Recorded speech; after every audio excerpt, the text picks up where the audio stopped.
And now, from beyond our dimension, this is the JeffMara podcast. Here's Jeff. My guest is Tatjana Ulvehjerte, ET contactee, shamanic practitioner, healer, and medium from Norway. She had her first encounter with a UFO at the age of 5, which developed into ET contact, which is still going on today. Tatjana, thank you for joining me and welcome. Thank you, Jeff. Thank you for having me. It's a joy to be here with you and your audience. Well, we're happy to have you, and it's great to have our first ET contactee from Norway. Oh, that's great. Mm-hmm. So living in Norway, is talking about ETs something that's, kind of looked down upon, or do you have to not really speak up about it because people will make fun of you or something? Yeah, it's more like that. They don't look down on it, but it's very people are a little bit afraid of talking about their experiences because there's been many experiences.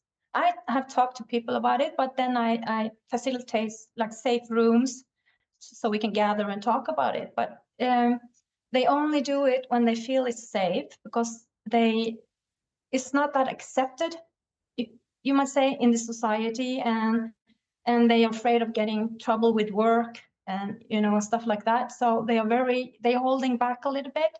So it needs to be facilitated in safe places, safe room for people to talk about it. Yeah. Even though people aren't talking about it, is there a lot of UFO activity going on in Norway? Yes, it is. It actually is, and it's been happening for many years, actually. Yeah.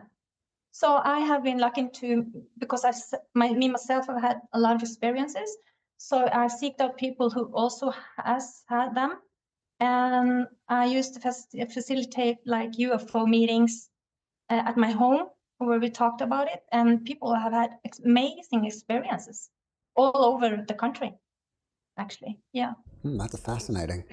So let's start with your story. What happened to you at the age of 5? Yeah. But first of all, I would like to say, because I talked to my aunt earlier, and she and my cousin, they confirmed that when I was born, I actually had trouble. It was trouble when I was born. When I was born, I was blue, and they had to change my blood, and I was in danger of dying. And that itself, I don't know if that has anything to do with my experiences later on. I don't know, but I just thought I should mention it. You may have had a near-death experience at that age, yes. Even though you can't remember it. And that's something that I talk about a lot, that it appears that near-death experiences precipitates UFO contact. Yeah, so that's what I've been thinking about a lot lately. So I'm been like puzzling the pieces together. So I thought I should mention it now, that I think maybe it has something to do with it, because I always felt different, or I always had a view on the world and people and this existence in a different way than most of the people around me, even in my family. And I talked to my cousin about it, and she confirmed that maybe it has something to do with that, your birth and changing of your blood, and you were completely blue, and they had to put me in this confinement to change my blood and everything. So I think I might have had a near-death experience then. Yeah, for sure. Have you ever considered getting hypnotherapy to see if you can bring back those memories? It crossed my mind lately. It's crossed my mind, and I should actually do it, and I think I will, for sure. Well, you'll have to report back to us once you do.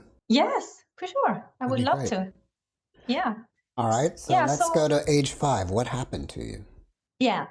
So I talked to my aunt also recently to just get confirmed the story, that I didn't miss out on something, or there was something there I didn't get because I was just around 5 years old. And but she confirmed it, and that was a very good for me to know that, okay, I got it right, because I was just 5. So the things I remember was so vivid, and it still is. So, but she could tell me that, yeah, this happened. So that made me feel like, okay, I can share this, and I don't doubt it at all. So I was raised and born up in northern Norway in a Sami reindeer herding family. And what we used to do in wintertime, we had this, my aunt and my mother and I used to go for walks at night when the sky was clear and there was stars, and especially when this was moonlight. So we like to go for walks, and when we came back, we were at the house. I can remember saying, if it was inside of me, I said it, or out loud. I don't know, but I looked up and I saw something, and I said, oh my goodness, it's 2 moons in the sky. But then I heard, well, it's not 2 moons, it's just only 1 moon. But how can there be 2 moons in the sky? And they were lit up. It wasn't like they was shining light, but it was lit up like the moon. It looked like the moon, actually. And then I said, well, it's 2.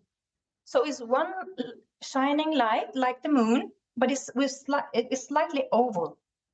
It wasn't quite round. It was a little bit oval. And then next to that big oval light, there was a smaller oval light.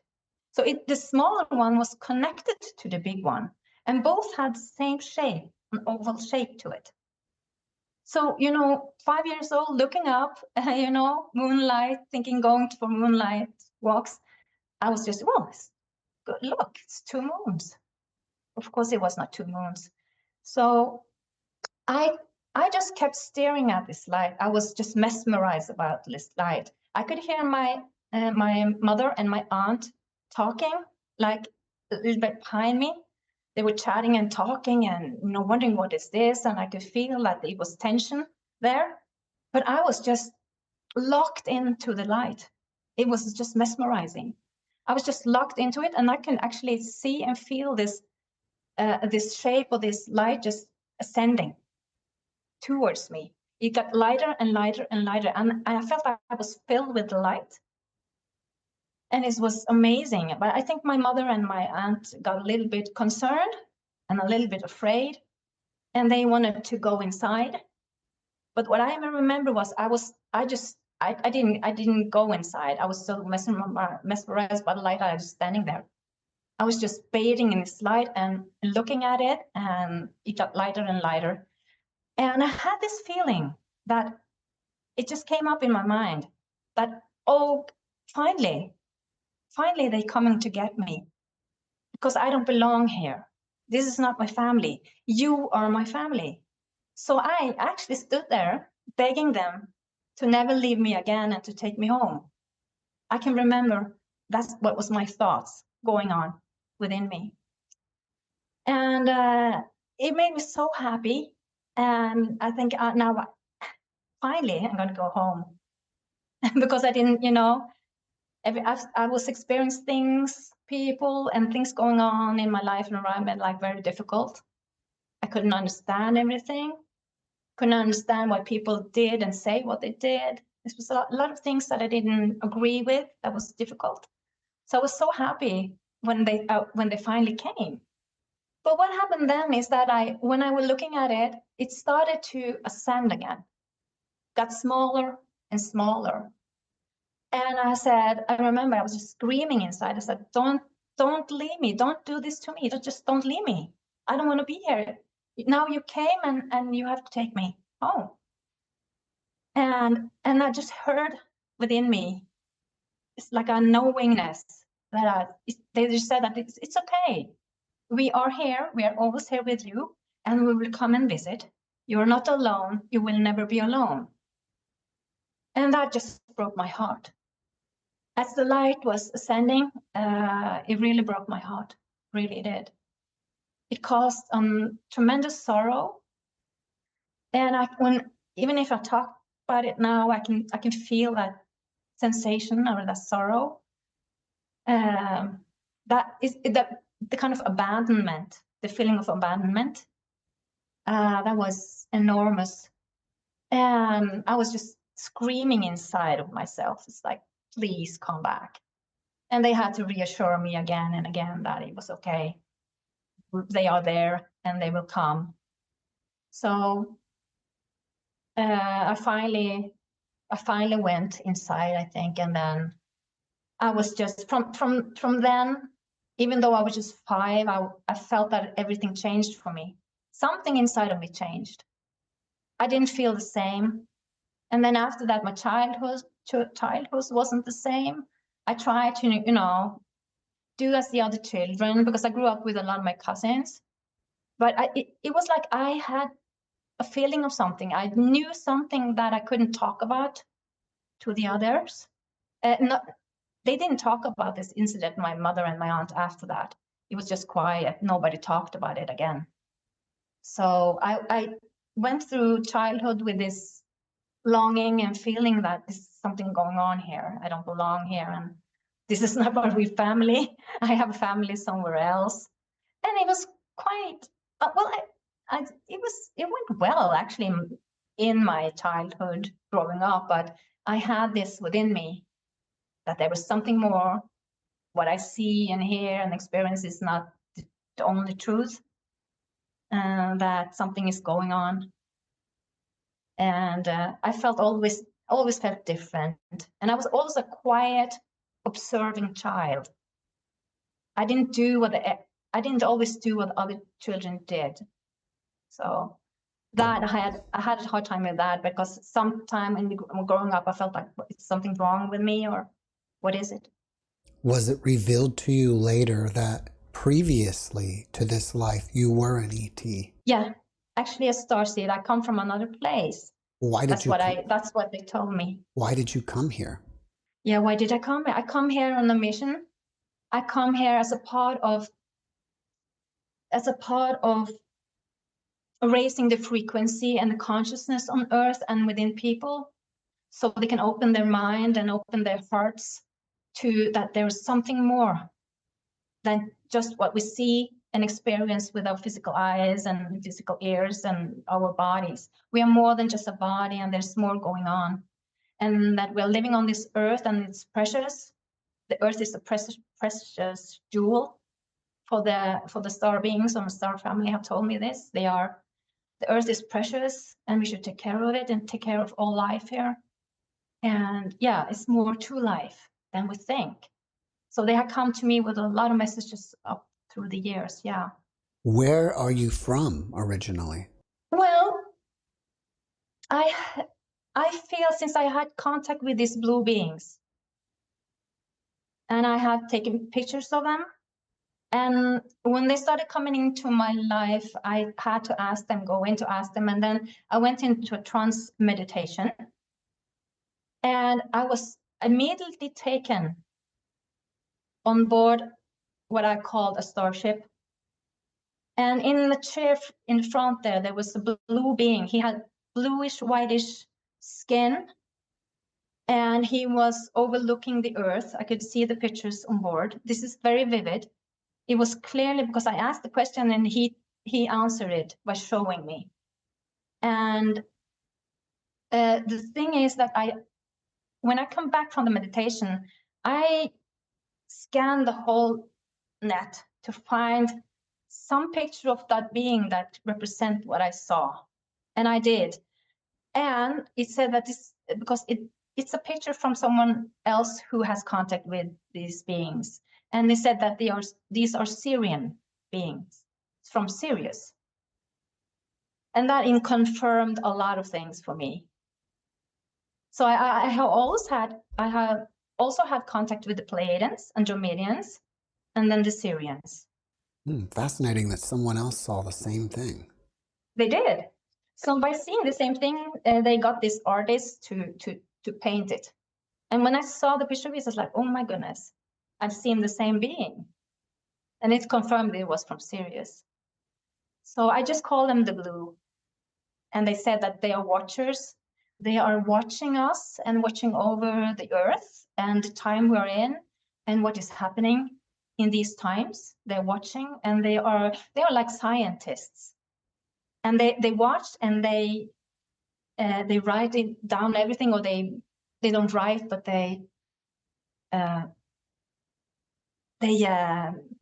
what is it called? Well, they like to know things. They're like scientists, so they notice whatever is going on. Because I don't know if they use it for their own development or they are just, I don't know. They're very interested in what's going on here and what we're doing and how we are developing our consciousness. So if we go back to your life, after you had that initial UFO sighting, how did it develop into communication with them? It happened gradually over the years. But then the one important experience that I had with my grandmother, which really confirmed everything for me in my early teens. Because if it hadn't been for her, I don't know where I've been today, if I even myself would believe everything I've been through and experienced. But she confirmed it with telling her story. I can tell. Would you like me to tell the story of my grandmother? Sure. What she experienced? Because that leads up to things. Okay. And so it was one evening I was sitting in my mother's house. I was sitting there with my cousin. And as always, I always stared at the sky and the stars, wondering where my family is and if they're going to come to visit. And then we started having a conversation, me and my cousin, about this. She said, do you believe in UFOs? Do we believe in extraterrestrials? I said, yeah. And we had this small talk between us two, wondering. And suddenly my grandmother came into the living room. So she lived in the house next to my mother's house. And suddenly, it was weird. Suddenly she was standing there and she came to our table and she said, what you're talking about right there happened to me. And you can believe our jaws just dropped to our knees. And my cousin looked at me and I looked at my cousin and we looked at my grandmother, because my grandmother, she was a person who never watched TV. She never read a newspaper. She never read any books. So how could she knew about these things that she told us? It was amazing. She started telling us that she had an experience with UFOs and these beings. And she said that she didn't feel safe to talk about it to the others in the family because she was very scared of being looked upon as crazy and then have to be removed from the family into a psychic ward or something. So she said that she had never told about it, but she said since we were talking about it, she would like to tell the story. And what she told was that she was at our summer house, which is remotely, there's no roads there, and there's next to the sea, and there's a boathouse there, and she was alone in that house. And one evening she was going to bed. She didn't fall asleep. She heard this voice tell her, please go down to the boathouse and we will meet you there. So she was told, and she said that the voice was so powerful she couldn't say no. So she just had to get up of bed, take her clothes off and go down at night, down to the boathouse. And lo and behold, she saw what she said. We were talking about this UFO, this disc. It was actually parked next to the boathouse. And she said, there it stood, and it even had a ladder. She said, it came a ladder out of it. And she could hear voices, but she said she couldn't see anybody yet.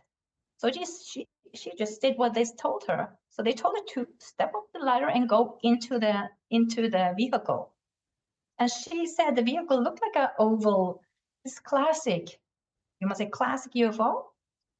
And she went into it, and she said she came into a room and the room was just lit up. It was just light all over. And she thought it was peculiar, and she just walked in there and they said, please sit down, she heard the voice say. And she was looking around, there was no chairs there, absolutely no chairs. And she said, well, I can't, she said, well, I can't just sit down on the floor. No, it's okay, just sit down. So she dared to sit down, and she said, it was like sitting down in the air with no chairs. There was no physical chairs or anything in this room. And then they told her that she was going to come with them for a ride. And then she shouldn't be scared. They would actually bring her back when they were done. And she was, my grandmother was the one who was cooking for the family. And she got a little bit concerned, but she said, well, how am I this is a little bit, I don't know about this, because how should I There's no place I can cook some food while we are gone on this trip. There's nothing. And they said, don't worry, you don't need any food. We're going to take you for a trip and we'll put you right back. So I think it was a little bit cute because she was very concerned about the food and how there was nothing she could cook. She didn't know how long she was going to be gone for. But they reassured her again, it was okay. And then she went to the one, she just went through the room again and went to one of the walls in this spaceship. And then a window opened. And then she could see her house down there. It was a little bit down there. It's the house and the boathouse and the sea, and everything just got smaller and smaller and smaller. And when she saw herself traveling away from where she, where she was, she got a little bit scared again, and she said, "Oh my goodness, I'm never gonna come back, am I? Would you put me back?" And then she reassured her again, "Yes, we're gonna put you back. Don't worry." And she explained how she saw everything got smaller and smaller, and at the end she could see the earth like a tennis ball. She viewed the earth as a tennis ball from space. And she had very detailed explanation about these things. So it was very, I think it was amazing that she could remember this, exactly detailed and everything. We were so amazed about that. It's jaw-dropping. And then she said that somehow they put me back, they came back with me. And then when I got to myself again, I was sitting at the bedside, not laying in bed, but she was sitting at her bed. And then we just listened to her, and it was jaw dropping. And she said, "I learned two things from this." She said, "Before I went on this trip with these beings, she was afraid of dying, and she was afraid of the dark. She always used a flashlight when walking, between the houses. And she said after that experience, she wasn't afraid of dying anymore. And she certainly was not afraid of the darkness. So she stopped using a flashlight. So she was walking in dark after that. And that was just amazing. And it was so important that she told me the story, because it meant so much to me. I learned that in the years that would come, because I had my own experience after that. And if it wasn't for her, I don't know. So she was a really safe, she was a really safe place, and the memory of her story really confirmed my own experiences. So I can continue with another. Then some years went. I moved to Oslo, the capital of Norway. And I didn't think as much about these things because I was working, and then, I was just coming to a new city. And then I was thinking about maybe I should find out something more about this UFO and ET things, and read some books, maybe go to the bookstore and buy some books. And I went to this bookstore in Oslo, the capital of Norway, I went to the sections where all the alternative books are. I was staring at this shelf with all these different kinds of UFO books. It wasn't that much, but some books were there.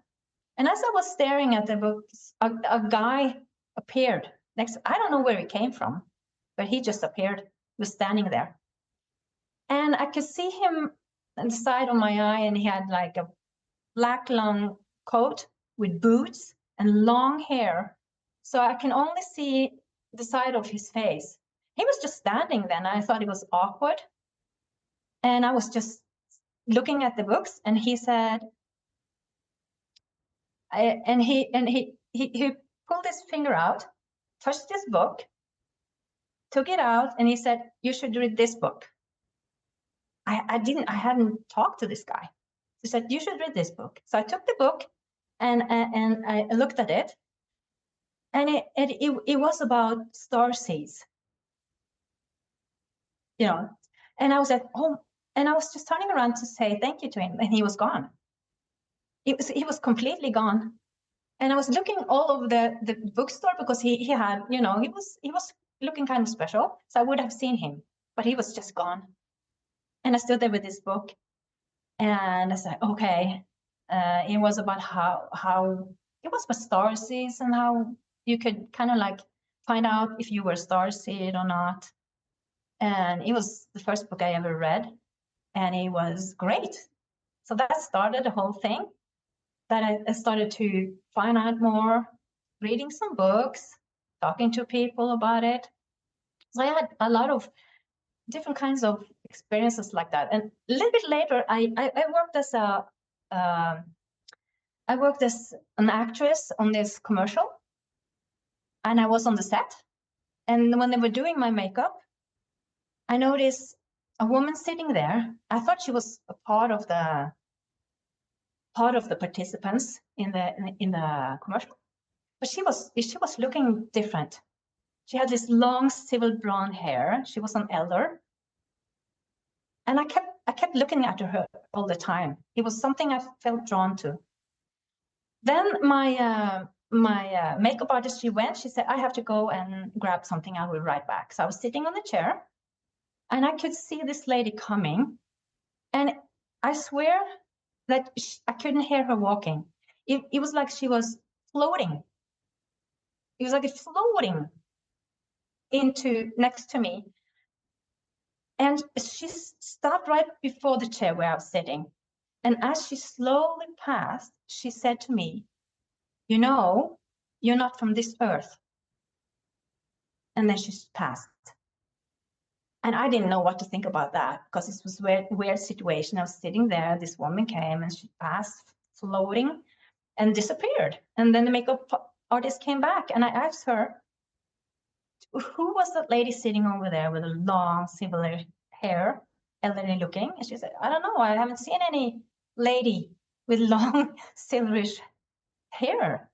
I don't know who you're talking about. There's only a man sitting over there. Yeah, it's only, but she left, but she was sitting there just before you left. No, I haven't seen anything. So that was weird. And I was thinking about her many years after that. Who was this lady? I would really like to talk to her. But I believe that she was not from here herself. Do you think both of these beings only were visible to you? Yes, yeah. Because in the guy in the bookstore, I didn't ask anybody else if they saw him. But I was looking all over the bookstore, just running around there trying to find him, because I want to thank him. But I didn't ask anybody there. And this makeup artist, she didn't know what I was talking about. But I saw her clearly sitting there at this table. And that was just amazing. Well, you've had contact for many years, and you are even a channeler. Yeah. What are some of the most shocking things that they have revealed to you? Yeah, I did this meditation once, and that was a very, very profound experience. I was sitting there with a friend, actually, and he was a witness to it. And I went in a deep trance meditation. And what happened was I could feel my consciousness or my awareness just stepping back. And I could still feel, and I was aware of me sitting there. My body was sitting. It was like I was looking at myself from outside. But I couldn't move. I couldn't speak or anything, because they came. I think it was three different beings came in at that point, shifting, first the one, then the second, and then the third. And they had different things saying to me, and they were doing different things with me, with my body. And my friend was sitting there and witnessing all of it. And afterward, he was in shock. I was in shock myself, by the way. But what they told me then, there was this coming in, I think they was Syrian. I'm not sure if it was Syrian or Palladian energy. And what they told me, they showed me first some pictures of earthquakes, fires, floods. And they told me this can be a possible future if we don't change, and if you don't think about nature and climate and do something. it is possible that we drive ourselves as humanity into these experiences, and we don't need that. So it was kind of like a warning to us to say, you have to get your act together and cooperate and work with nature and what's going on, and be more peaceful and loving and compassionate to everything and everyone around you. And then they said to me that it was very specific and very clear. They said, please do not trust your politicians. And please do not trust all of the governments, because they have their own agenda and they are lying. And it's that the message stuck with me ever since, because it was very clear. They wanted us to be very clear that we should not trust our politicians and the governments, because they was not telling the truth about everything. And we should be cautious about it and ask questions and not just take everything for truth, what we heard and learn from them. The same with the media. We shouldn't trust it. So that was, and with the contacts I've had over the years since that, it's much of the same messages that come through. It's all about what we are doing as humanity, that we need to raise our frequency, we need to raise our consciousness and be more conscious about what we are doing, coexisting with nature and Earth, Mother Earth. They consider Mother Earth as a living being, it's a jewel that they really care about. They have been there. Some of these beings have, or the beings have terraformed the Earth. They've actually been there to make the Earth what it is today. So, and we should be lucky, or we should be thankful for being able to visit Earth, to be here and visit and experience things. And we are custodians for everything that lives here. And we shouldn't, so they're actually just asking us to be more compassionate and loving and peaceful at mind, at heart, and in our actions. Because if we don't, we need to take responsibility for what we are creating for ourselves. By terraforming the Earth, are you saying that global warming is caused by the ETs? No, I don't think they actually cause it. We are part of it. Something is going on which is natural. It's a natural evolution of the Earth, the ascending of the Earth, the changing of the Earth within the universe. It's all one. It's all happening.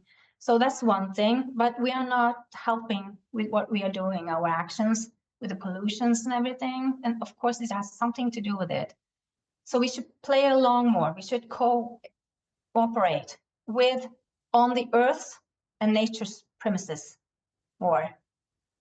So it's they have been. I have also been in contact with these beings that are very old souls. They have said they are also been part of creating Earth, but they are like concerned what we are doing to it, and that we should listen more, and we should raise our consciousness and be aware more and heighten our consciousness so we can cooperate also with them on how we are supposed to solve the problems we have created on Earth. So we are part of what's going on Earth. We have been creating it ourselves, and they want us to know what actually we have. We're responsible. We should take responsibility for what we are doing, our acts and thoughts and the words and everything plays along with it. Now, I was checking out your YouTube channel, and there was a video about how you had contacted the presence of Jesus or something. Can you tell us about that? Yeah, you want to tell me about the experience with Jesus? Yeah. Yeah.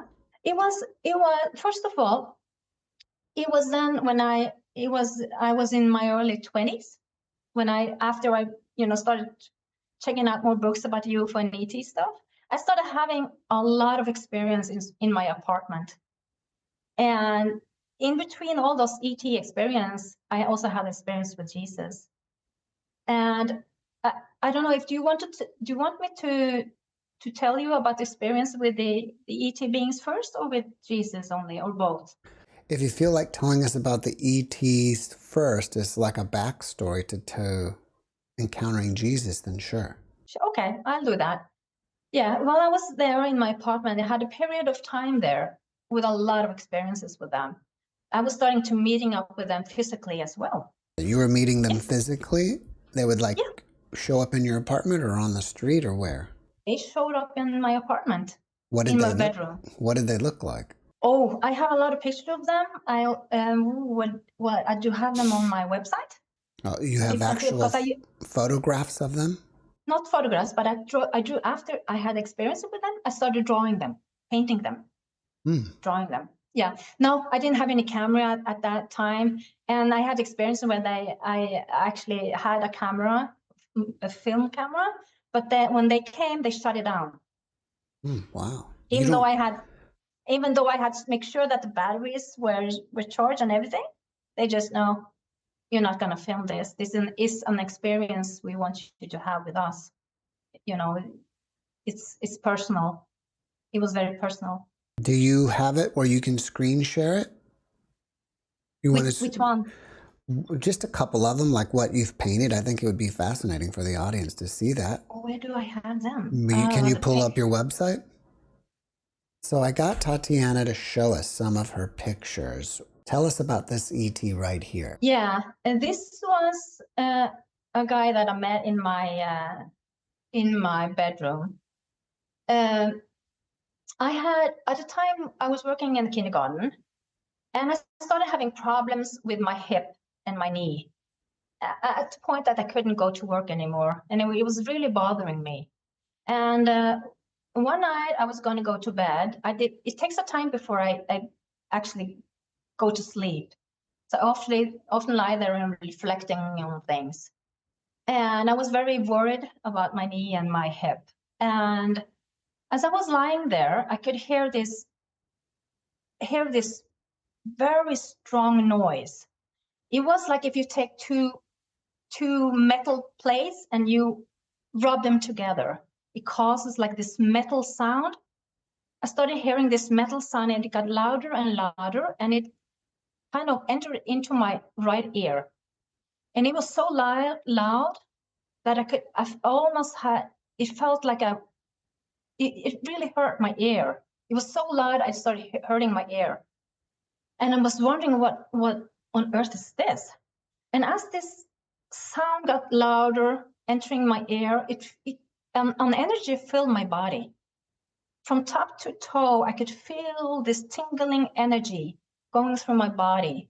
And what happened next is what people call sleep paralysis. So sleep paralysis. Yeah. Sleep paralysis, yeah. But this, I've checked it out a little bit, but I can't. I don't feel it's like the sleep paralysis. It was something else. But it did do that. I completely didn't have any. I couldn't feel my body anymore. I couldn't, but I was aware, and I could actually use my eyes to look around. But my body, I was like in anesthesia. They gave me, it feels like they gave my bodily anesthesia, but I was aware, conscious and aware. And then when I got to bed, I sleep naked, so I had my covers on. And then I couldn't move, and they said to me, and this voice said to me, "Don't worry, don't be scared. We're just going to remove the covers a little bit." And I was like, "Oh no, please don't," because I was embarrassed. I was naked. And they said, don't worry, it's okay. So I could see that the covers were pulled down my body. I could actually see it with my physical eyes. I was following the covering. It was slowly being dragged, slowly being pulled down, and it stopped around my navel. So I was like, oh, okay, thank God. And then I could see they pulled my leg up. So I couldn't feel anything. I couldn't do anything, but I can see my entire right leg coming straight up in a straight line up against the ceiling. I was still lying in the bed, but it was my whole leg was straight up. And then I could see my leg rotating to the left and then to the right, a couple of times back and forth. And then the leg was slowly being laid down again. And that was a little bit scary. A lot of things was going on in my mind, so I got a little bit scared. And as soon as I got scared, I felt them pulling away. They just went away. And then I got this tingling all over my body. And I got my feeling in my body back. And I was like a little bit embarrassed. And I said, oh, no, I'm sorry. I'm sorry that I got scared. So I said to them, oh, I hope that next time you come, I promise I won't get scared. And I then immediately understood that the fear I felt was just within my body. The fear was not in my consciousness. It was like the body was reacting with fear. But me, aware and awakened, I was not afraid. That's why I told them that, please come back. I won't be scared next time you come. And I was laying there in bed, getting in full touch with my body, my physical body again. And I had to get up on my bed because I couldn't sleep after that. And I was walking around and the problem was solved. I didn't feel anything in my hip. I didn't feel anything in my knee. And they completely healed it. And I haven't had any problems with my hip or my knee ever since. So that was a healing. That's great. It was wonderful. Can you show us and tell us about another ET that you saw in your apartment?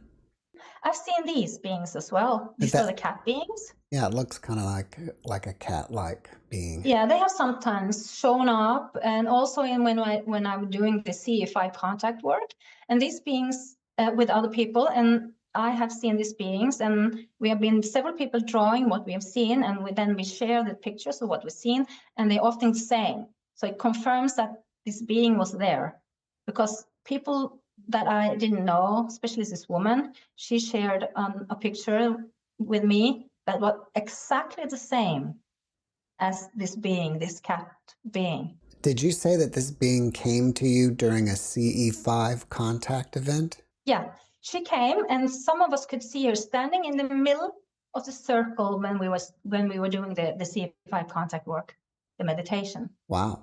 So I saw it, and this other woman saw it. There were several other ones who saw it, but me and her wanted to draw what we saw, and then we shared the drawings. That was amazing, because we drew exactly the same thing we saw.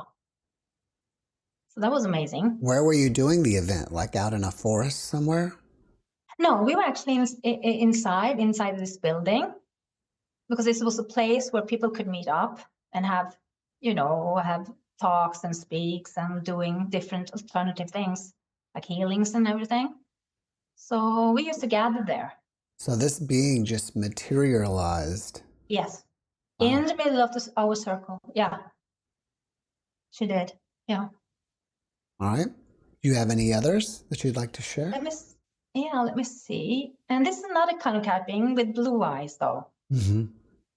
This is just popped up. When I do meditation, I sit and do trance meditations and meditations. They just pop up. This is more like within my mind. I can see them. They're showing me their appearances within my mind. Some of them I've seen as the first one. I saw him actually physically. Oh, I also went to bed one night after this healing, and I could feel the presence in the room. And I knew that, okay, here we go again. There's someone in the room. So I was just lying down in bed, closing my eyes, and I was alone. And I had a double bed, and I could feel there was something lying next to me. And it wasn't pitch dark in the room. So I just opened my eyes. I think I'm going to turn to whoever is lying next to me in the bed. And when I turned my face, I looked straight into the eyes of this guy. He looked like this. So I looked straight into his eyes, and his eyes was big and dark. And when I viewed his eyes, I was staring in his eyes started to become like the universe. I was traveling, it was like I was traveling through his eyes and into the universe. So I was traveling at speed, and I could see stars and planets and everything, you know, coming at me as I moved through space. And then it all stopped and he was gone. That also amazed me. I couldn't sleep after that either, because that was an experience of itself. So it was just like he was there to show me. He wanted me to look into his eyes, and he would show me the universe, the space, the cosmos. That was beautiful. It was absolutely stunning. You also have photos of orbs. Do you think you can show us some of those? Yes. All right, tell us what's going on in this picture. Yeah, this picture I took in the early 2000s, because there was a period there that I was taking a lot of pictures of orbs. And one day I went outside to take pictures outside, and this one showed up. As you know, I didn't see it at first, but then I had to, you know, really look, and I saw something blue, and it was different from the other orbs pictures I've been taking, because then you could see the whole orb, you know, the round shape. This one was different. And I really pondered on that one. And one day I put it on Facebook, and then this guy contacted me, and he said he was from the States, from America, and he said he was an expert on looking into these pictures. So he could really, he said if I wanted to, he could examine this picture and give me feedback on it, because he also reacted on it, and he felt that there was something genuine in this picture. So when it took a while, and then he came back to me, and he said he had been analyzing this, and he said this is a genuine picture of a spaceship, because he said he could actually see what looked like windows around it. So you can see it has like a round shape, a round form to it, and he said it had what he called windows to it. Was this ship moving, or was it just hovering still? It was hovering still there. That was what I saw because I took the picture, and I could see there was something there, but I took the picture, and then afterwards I checked the picture, it was there, but I couldn't see anything after that was moving around. So it appeared, and then it was hovering there, and then it disappeared. Luckily, I got the picture of it. So that catapulted actually my later experience with the blue orbs. So I started also seeing blue orbs with my physical eyes. I still do today. They actually showed up today, probably because they knew I was going to go on your show. So they was just coming in and say, hello, we're here. So I saw them so I can see them with the physical eyes. Like, it's like soap bubbles, you know, just floating around. I wish they would float right next to you right now on camera while we're together. That would be amazing. That would be awesome. I thought of that too. But they came also as what looked like showers, like curtains, like flashing showers, that big, like square-shaped, like waterfalls, blue waterfalls as well, in different kinds of places in the house, in the corners. And then they started coming more close to me and near me and all over me, very close, as orbs. So I have been taking pictures of the blue orbs as well. Can we see some? All right. So I have printed out some pictures of the blue orbs, which I've taken with a camera. I have one camera, one digital hand camera, and then I have one camera that I modified into infrared camera. But not the modified camera, but the other one. That's the camera I took these pictures with. So if you can see that, I don't know if you see it's blue. Mm-hmm. It is blue. So this shows up in my room, the room that I meditate in. That where I do my meditation and trance meditation. So I sit and I meditate for a while, and then I ask if they can come and visit, and if they would like to come on camera for me. And so they do. How big would you say that orb is? Oh, let me see. I see them.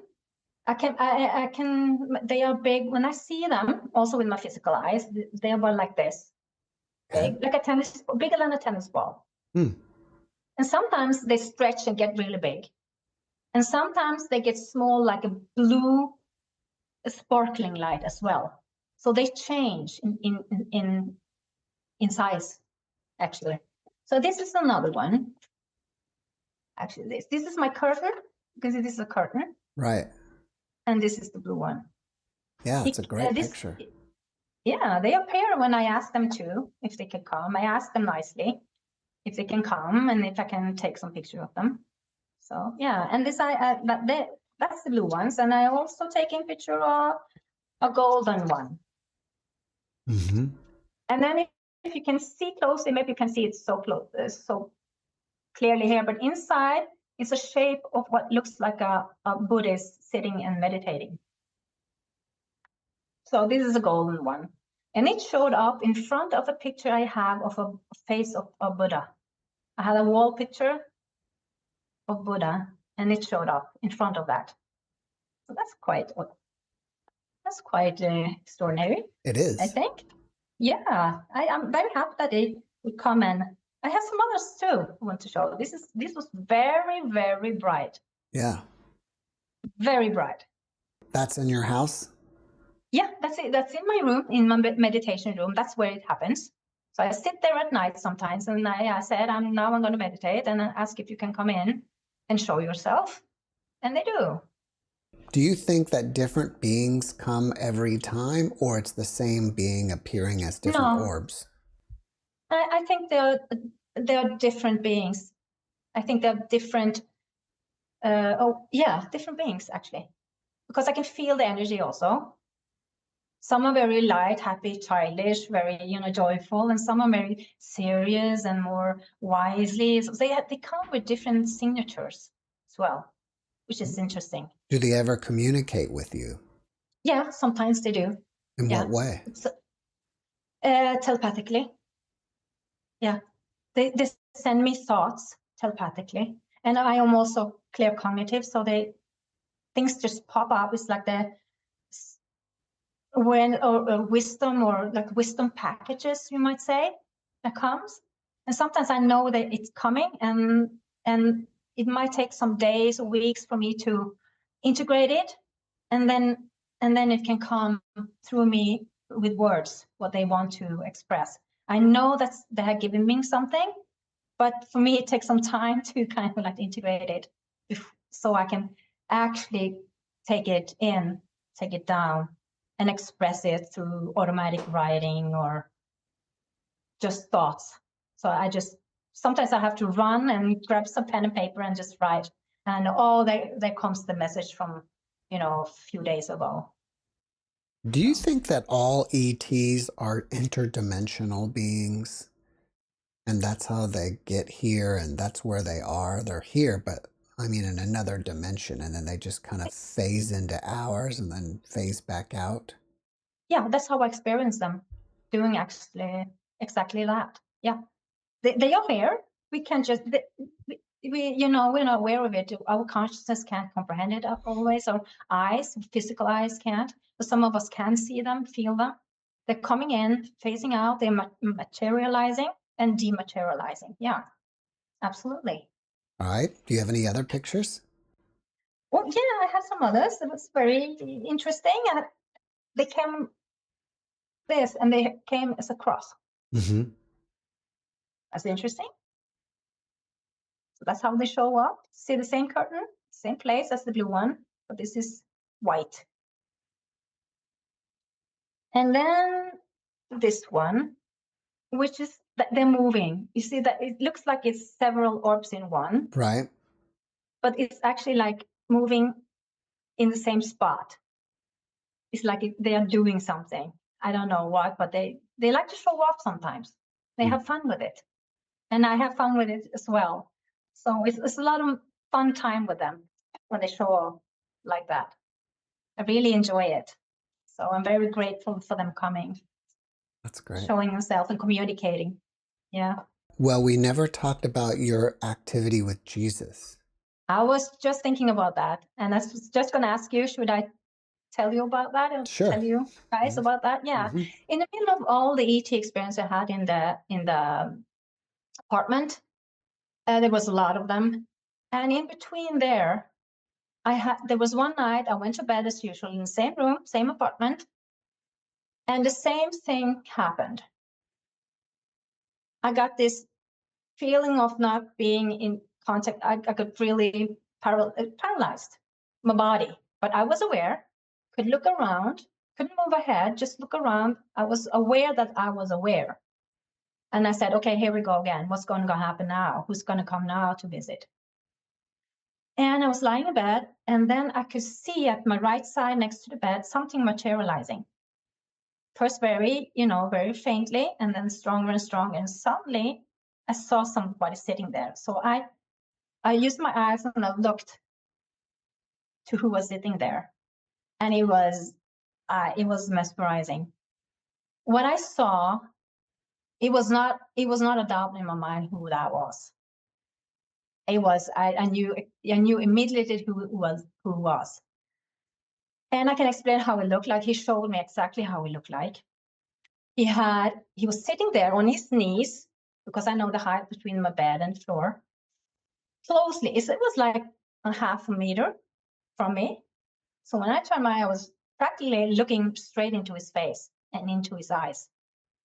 He had dark brown hair, reddish, a little bit curly to his shoulders. And he was tanned, a little bit tanned. He had a beard. And he had this most amazing, beautiful, hazel brown, golden brown eyes. And not just that he was just beautiful, but the love he emanated.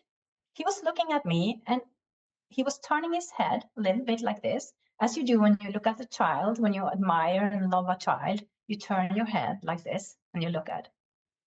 That was he was doing that. When I look at him, he just turned his head like this and he smiled. And that love and the energy he had, I had never felt that love ever on this earth with anyone, any person ever. And I don't think I ever will. Because that energy and that love was so powerful that I can't even imagine. It's like it happened like yesterday. Each time I think of it. Why do you think he visited you? I have no idea. Because it was in between the experience and the visits from the ETs. So I don't know. Do you think that Jesus is an ET? Funny that you asked the question, because I started thinking, puzzle everything together, and I was thinking, why does it show up in the midst of all these extraterrestrial visitations? And that's what I concluded with. He is, if not he, well, he is a part of it, of course. I think so, yeah. And then I found some old pictures on the internet many years ago, where you could see that Jesus was standing there with some of his followers, and above him was this spaceship, and the light was coming down. And there were so many pictures that led me to believe that he was, and he is. He's a part of it. When you mean a part of it, are you saying he is an ET or he's with them? I feel more that he's with them, or maybe he's working with them, because when he's been showing up to me many times, but not that I can see him with my physical eyes like I did then. But he comes like with his own energy, with his own, love, and it's like he has his own aura and own energy around him. So I think I feel he's with them, working with them. But what I feel is that he doesn't portray himself as an ET. No. Do you think it's possible that an ET was presenting itself to you as Jesus to make you feel more comfortable? No, I don't think so, because they came to me, the ETs, with how they looked, which is very different from how he looks. So why would they come then after that as Jesus? Because I wasn't scared having these experiences with them. So they showed me their faces. I saw them physically. So I think that no, they wouldn't have to do that. So I don't think why should they do that? Have you thought a lot about what the Jesus ET connection is and what's going on? No, I haven't given that much thought. No, I haven't. But there's something going on. It's interconnected somehow. It is something going on. I know that. It's part of something greater. It's part of a lot of the same things. But it's like, I think there's beings out there that have their own, their own different beings, and they have their own, civilizations and their own things going on, as well as ascended masters, like what I would like to call Jesus and Buddha. They have their things. So there are many different beings out there and around us all the time that have their own evolution within the oneness of the great consciousness, of the great spirit. Yeah. So they're part of everything, and everyone is part of everything and everyone. Do you think everybody can contact ETs if they want to? Yeah, if they want to, they can absolutely do that. And especially if they feel connected to it. And if they really feel that they have a connection to ETs, to extraterrestrials, and that they feel they are star seeds. And what I feel, so absolutely, yeah. So I've been doing these C5 contact meditations with people, and they have a lot of experiences. Some of them don't, and some of us do.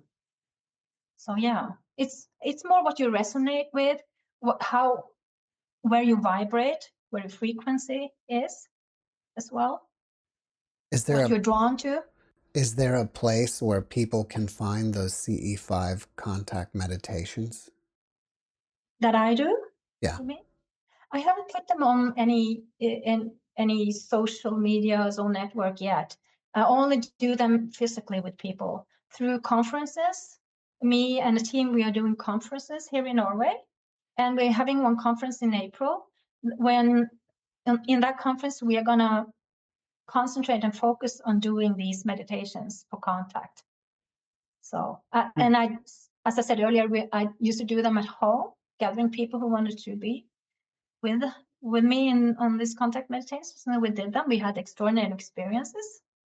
So yeah, so we are new. The organization is new, and we're coming out doing more. We have just started a new YouTube channel, and where we're gonna post different videos and stuff, and that would be something to share on that YouTube channel, of course. Yeah. What's the name of your YouTube channel? It's my name, goes by my name, and the other one is that's a UNN. It stands for, in Norwegian. In English, it's a Norwegian name, but in English it means Extraterrestrial Contact Norway, which initials are UNN. All right. Yeah. Well, after watching this podcast, people may want to reach out to you and ask you questions. Are you open to that? Yeah. Oh, well, yeah, of course. I would be happy to. Glad to. They can reach me on Facebook through Messenger, or they can email me at etcn.no. That's my email. And yeah, so yeah, and they can also leave some comments on my YouTube channel if they want to. So I'd be happy to answer any questions. Yeah. All right. And I have a lot of more experience to share, so I will probably share more on YouTube as well. Yeah. Do you have a book or anything? No, but I've been asked to writing books. I could have written many books about my experiences, so that would be an idea. Maybe I should write a book. Yeah, maybe. Well, before we finish up, Can you leave us with one last positive message? Yeah, and that I want to share is actually the same message as some of the most extraordinary ascended masters that have been on this earth, like Jesus, like Buddha. They said, if you live your life with love, compassion, gratitude, and forgiveness, it will change your life, and it will actually change the structure of your physicality, of your body. And that again will change the world. Tatjana, thank you for your message, and thank you for being my guest. Thank you. It was a pleasure to be with you and your audience. I really enjoyed it. Thank you. Well, the pleasure was all mine. Thank you. Thanks for watching the JeffMara podcast. I really appreciate you. Another way to show support is through YouTube memberships. And if you do, there are loyalty badges and other perks depending on your level of membership. All you need to do is click the join button underneath the video to find out more. Thank you for your support.